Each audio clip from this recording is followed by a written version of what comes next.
Yep, as we're going to go into game number 8 here and see what he can do against another Zerg from Gear in the Rear. Yep, that is going to be Steadfast, and we do have a bio for him. He is the CSL coordinator of the University of Guelph, having managed players in his school, such as popular streamers MySpite and Caitlyn. Hmm. He's very big in esports. He attends countless LAN events in Canada and barcrafts and other competitive settings. He's helped with Esports Canada and the NASL finals that were hosted in Toronto, so he is very connected in the scene. And we'll see if he is the ace in the hole that Gear in the Rear needs to pull out a win here. Yep, so it's going to be 4-3 in favor of fLc, so this is going to be ace match for them if they can pull this off. Yeah, this is a big deal. And fLc came out with the first 2 wins, and then Kirk came out for Gear in the Rear and won 3 in a row, putting them into a good spot. But now fLc coming back to the ace match. So, man, this has been a really back and forth, really close a match we got here. Yeah, both players are, putting out their good players at the right times, able to steal a few games from their opponents. And but it seems like every time one player comes out, the other team has the answer to that player and shuts them down fairly quickly. Yep. Before we get into this game, we just want to give you one more time the previous code for winning the handwritten, hand-signed, hand-written with love note from Troy, the creator of SC2CTL, the prize you can win this evening. So get a personalized note from Troy sent right to your door. Go to sc2ctl.com/code, and the first code is Red Bull, in honor of Red Bull Esports for creating a StarCraft 2 event coming up here in November. That's right. And should we give out the next code now or after this game? Oh, I don't know. Let's wait another game. Let's wait another game. String them out a little bit. Yeah. But thank you so much for joining us tonight. This is StarCraft 2 Community Team League. Tell all your friends about it. Let everybody know it is a pretty cool place to be. We're going to be entering into the playoffs here end of this week, next week. Also, just posted in chat the link to the Reddit thread for tonight's broadcast with some information. So do check that out as we move into this game. That's right. And just a reminder, this is StarCraft 2 Community Team League, and it is about the community. So please let us know if you have any thoughts or feedback, constructive or positive or negative, whatever it is. Feel free to let us know. We would love to try and make this the best possible cast that we can. We do like all them feedbacks. Absolutely. As we get into this in our upper right-hand corner, I guess, it's going to be our red Zerg coming out for Gear in the Rear. It is Steadfast. And in the lower left-hand corner, representing Team fLc, it is Cardris. And Cardris was able to take the past 2 games to really bring his team back into this. This is match point, as we said earlier. And if he's able to pull off a third match, then this will be the final game of the night. Yeah, this is the closest match we've casted so far at 4-3. We haven't had a match go to a 4-win on the other side, so if that happens, this will be pretty cool, as we'll have a nice long series, but you never know. Carter's played really strong in the last game. We'll have to see what he can do against the Zerg. As this Overlord's heading over the center of the map, I'm just now noticing that it looks like there's a sign for a 7-Eleven hanging out there.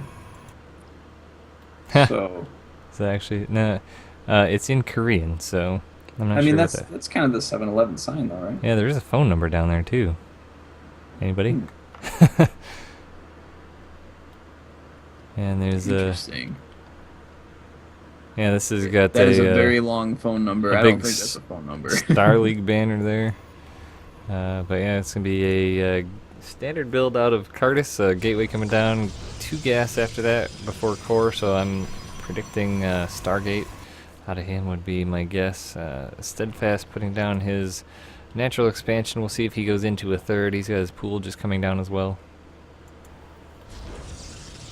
And Cardris building his buildings in such a way that it really makes it difficult for Zerglings to get into that mineral line, which can help defend if there is some early Ling aggression, or even Lings somehow make it into your main later on in the game. Get off my brainwave, Gallegation. That's exactly what I was just about to think and say. This is a cool setup he's got going on here. He did have 2 probes in each gas for a while, now putting a 3rd in each. Setting an Overlord way up to the top here. Not sure. This is just taking the long way, I guess, to scout the back of Curtis's base. Cybercore just Maybe finishing, trying to so go ahead. I'll just say the Cybercore is finishing, so we'll see what kind of tech he's got here. He's not really building anything at the moment. Oh, Nexus goes down. All right. There it is. I was just going to mention that this Overlord could potentially be taking this attack path, or not attack path, but scout path to see if there's any weird proxies going on in the back here, as that is kind of an obscure part of the map and prime for weird tech in obscure places. This is a really strong spot too. We've seen in a couple previous matches for SC2CTL, and this back of the base, great spot for a Nidus network to go down. It absolutely can be, as there's, you know, kind of a weird little lip back there that people tend to build more towards the ramp, it seems like, so a lot of times that's left open. Sure is. So it looks like drones in production. Looks like Steadfast not really itching too much for a 3rd base here, as Cardis is getting his natural walled off with the Stargate and the Forge in the wall, taking after his previous teammates. And Steadfast has 2 queens at the front of his base, anticipating maybe some aggression, and yeah. So he's using the 1 to get some creep down. There does go down the 3rd base for Steadfast as well. And Steadfast is good at Overlord positioning too. He's got 1 on the right side of the natural, 1 just now coming up to the back side of the main, as well as the Zergling coming in front, so he can get pretty much any information he wants at any given time.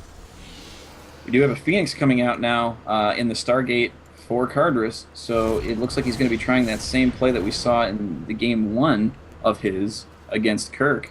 Yeah, it is rallied right up the gut too, so he's going to scout out this 3rd base that right away. Nope, he switches it. He does see that Overlord on the right side, it looks like, so he's going to go and take that Overlord out, so to deny the scouting. He hasn't taken any gas yet at the natural, though. This is a neat hiding spot for this Ling. You see it kind of hiding in the doorway of the airlock there by the 3rd base of... looks like Steadfast also working on the rocks ever so slowly with this Zergling to eventually take a 4th base out here out front. And he's working hard. He's almost got it halfway. Yeah, so Cardis taking a page out of his previous Protoss teammates' books, sending those Phoenix all over the place. He saw what worked last game, and he's going to just try it again. Actually, that was Cardris that did that before. Oh, well then. He likes this build as it was successful for him in the past now, as I totally eat my foot. More Phoenix in production, so it's possible that we are going to see a similar attack style as the previous game, where he just does what damage he's able to do. A Spore Crawler is immediately being put down, and the layers going up. Yeah, he was being slightly inactive with one of those Phoenixers. It was just hanging out over the 3rd base, but now he's moving around as his time is limited to be able to get these Overlord kills, because the Spore Crawlers are going down, so he's going to be more defended. But we'll see if he can keep his perfect record like he did last game going as far as these Phoenix go. Hydralisk Den immediately going down, but Steadfast is incredibly supply blocked. Yeah, Cardis reading that as his eventual, what he's hoping for, because his Robo Bay just finished, and now he's got a Observer coming out shortly, going to put down the robotics facility. Oh, bad rally on that Phoenix, goes right into that Spore Crawler and takes a lot of damage. He's not paying attention to it either. It was slowly inching itself away. Still has no units lost, though. Oh, Zerglings are the bane of the Phoenix player, though, so a lot of Zerglings coming out for Steadfast. He's able to get those drone kills, though, as they rally across to the 3rd base, but those Zerglings are running across the map now. Yes. Cardris does have a great wall here, though. Get off my brainwave, man. That's just what I was going to say. Those 3 Phoenix will hold these Lings up for quite a while, but he does scout for a 3rd, does not see it, so he knows that Cardis is hanging out there on the 2 bases, but the robotics bay is coming down, so we're going to see the Colossus, just like last game.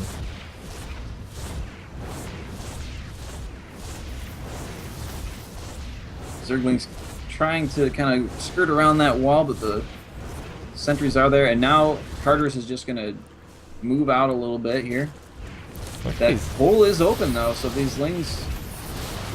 Oh, he tries to walk. And they're trapped. Yeah. Loses a lot of those lings. I'm not sure that was really worth losing that many force fields, but I mean, I guess supposing that Cartus does have all these Phoenix out right in the main choke area. So many overlords here. Yeah. He knows what's coming, so he knows it's safe to expend those force fields. But Hydra's on the field now. Steadfast taking a very far expansion in the back. I think he feels these Phoenix, maybe, I mean, we saw last game, once the Phoenix were established, he sort of stayed in a tight radius of the base here. Now he does have a lot of Hydras on the field, so this is a big divergence from last game. Oh, and these Phoenix are not in good positioning. They do fly over that Queen and are able to get out without taking any kills in that particular engagement. Yeah, but I think they're going to fly right over this third base if they keep on their current path. Are they going to see it? I believe they are. Yep, they just barely see it going down. So Cartus, knowing now that his Zerg opponent's getting well ahead in the bases as he does now get his third down, starting to remote mine it. Single lane going in, trying to do some scouting. Hydralisks running around the map, although they might get in trouble here if this army continues to advance up to that fourth base. Yeah, Cartus moving out here now in what I think is a much less powerful attack than last time. Spire about to finish for Steadfast as well as a whole lot of lings. So and he's got a giant bank, so those mutas are going to come out in force. Yeah, this is going to be absolutely crazy. He's going to end up bringing out about 13 mutas, I would guess. Hey, exactly 13 mutas. All right. But some Phoenix bad movement across the middle, loses one to some Hydralisks, but there's a lot of Zerglings in taking out the third base. Oh, is he going to get the cancel? And no. Decides not to. Those Zealots are there, though, and two cannons are finishing up. But the Hydralisks move in to get the DPS from behind, and he is able to get it. Yeah, but he needs to get those Hydras out now if he wants to save them. Oh, nice force fields down, and the Colossus and the Zealots are just doing huge damage to these. He does still got to get a good number of those Hydras out of there, and even takes some time to take out a couple of Zealots that are giving chase. Oh, and a Phoenix. So I really like the position of Steadfast right now. These mutas, he has 13 mutas on the field, and Cartus does not have a lot to deal with it. He's got only sentries that shoot up right now, and Hallucinated Phoenix, which don't do a lot of damage last time I checked. No, they do not. Oh, those mutas are moving in. Oh, the Mothership Core gets taken down before it can warp its units back to base, and all of this is going to have to run back across the map. Huge damage being taken. Archons are moving in, though, and that could be big trouble. Well, it looks like he had a weird rally on those Archons, though. Oh, magic and look box. at that box. Oh. Wow, nice play by Steadfast. Definitely learning from the previous game. He was paying attention, knew that seeing those Phoenix to the Hydralisks coming out straight into mutas was going to be the money play, as Cartus was not getting any Stalkers or many Archons. And GG. Cartus, GG's. Game paused. A super nice reaction. What do you think about that as a Zerg player? The muta switch? Yeah, I mean, just how he was reading that game. I mean, this game as opposed to the previous game, two different feels where it seemed like the Zerg the last time against the Phoenix just controlled him. It formed what he did, but Steadfast was able to thwart it and get a lot of things going and get on the map. And the Spire wasn't scouted, so, I mean, he was able to get the Phoenix away so he could make that switch. Yeah, I think that Steadfast really took advantage of his knowledge that he gained in the previous game, seeing that Cartus liked to feign Phoenix into a Zealot, Colossus, Immortal push to try, force the Hydralisks and potentially the Roaches, make the counter army for that, and move in and be able to seal the game. Steadfast able to read that play and spun it on its head again, made some Hydralisks feigning into them, but then puts down the Spire and able to clean up all of those units. Yeah, great game. That's the position that I don't like once you get into the Phoenix, and you're not committing to the Phoenix. You're using them as a tool to get to the Robo. So when they actually do that Spire switch and you can't spot it, when you should have been okay if you kept making Phoenix, but you went and made 3 Colossus, which don't do anything against the mutas. They really don't.